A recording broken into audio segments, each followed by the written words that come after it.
Gracias por continuar con nosotros en la televisión pública. Les decíamos hace un ratito que el ministro Odone anunció una batería de medidas para afrontar la diferencia de precios en la frontera y las consecuencias que esto trae.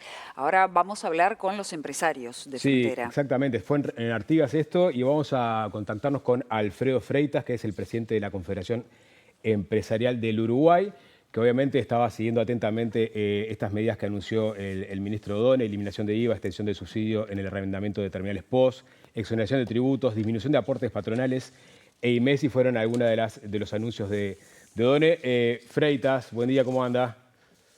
Hola, buen día. Un placer estar junto a ustedes. Bueno, ¿conforme con las medidas? Sí, estoy conforme. Yo creo que acá hay algo más importante que las medidas, que es poder entender, conseguir a alguien que no sea de frontera, que conozca la realidad de frontera y que entienda. Estas mismas medidas, estos mismos planteos, nosotros los hicimos en el gobierno de Mujica, con el ministro de Economía, con el subsecretario, los hicimos en el gobierno de Tabaré. Gracias a eso logramos que en su plan de gobierno el Partido Colorado, el Partido Nacional, Cabildo Abierto, pusieran en su plan de gobierno del periodo anterior de que iban a profundizar y conocer.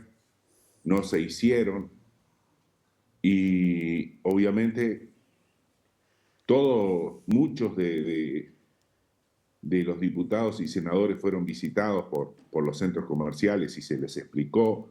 En base a eso, en julio del 2020, Cabildo Abierto presentó el primer proyecto de ley sobre políticas de frontera.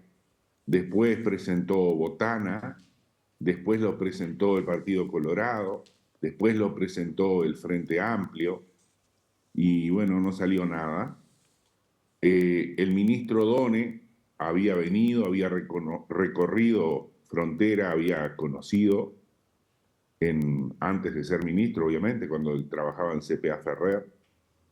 Y bueno, ahora lo que hizo el ministro Odone fue trasladar la experiencia y lo que todos decían en hechos. La única diferencia no, nosotros siempre lo planteamos. El ministro lo que hace es un estudio profundo del tema y pide una comparación permanente y un análisis permanente de la situación. Hoy le tocó a Brasil, pero si esto mismo hubiera sucedido hace 2 años, hubiera sido con Argentina. Lo que se está haciendo es un conocimiento real de la situación de la frontera y se están aplicando medidas que pueden ir variando continuamente para tratar de reducirlas. Lo que es Alfredo, fundamental, solo una cosita más, sí. lo que es fundamental es a quién van estas medidas. Estas medidas no van a los empresarios. Nosotros nunca pedimos las medidas para los empresarios. Lo que pasa es que la gente habla muchas veces sin entender, sin leer. Estas medidas son para el consumidor final y exclusivamente para el consumidor final.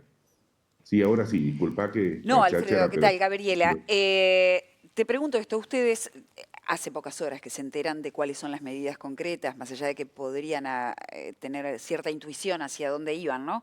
Pero ya tienen más o menos una evaluación del posible impacto que estas puedan tener: preservación de fuentes de laborales, reducción de cierres de pequeños comercios.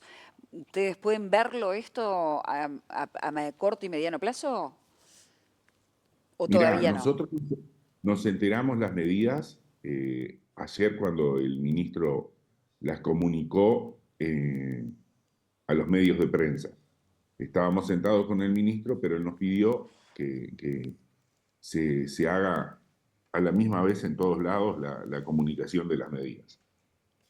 Nosotros consideramos que las medidas son buenas, son un comienzo de medidas que van a favorecer al consumidor final, como dije, pero que van a servir para todo el país, para que el país entienda cuál es la realidad y no va a haber una derogación impositiva en estas medidas a pesar de lo que parezcan. Y estamos seguros, lo hemos estudiado, tenemos economistas trabajando en esto, está la Universidad Católica trabajando en esto. Es simplemente conocer la realidad. No creo que sean a corto plazo, porque no existen inmediatamente a corto plazo, porque, como digo, nosotros hace 15, 20 años que trabajamos en esto y la gente no entiende todavía, no le podemos pedir al común de la gente que las entienda y las aplique de un día para el otro, pero sí van a ser positivas a mediano plazo y muy positivas a largo plazo. Alfredo Freitas, muchísimas gracias por este contacto con la televisión pública. Estamos a las órdenes. Nos volvemos a contactar cuando empiece a evolucionar el fenómeno que se acaba de avisar. Dale, gracias y a las órdenes. Chao. Gracias, Alfredo. Bueno, nos vamos a una pausa.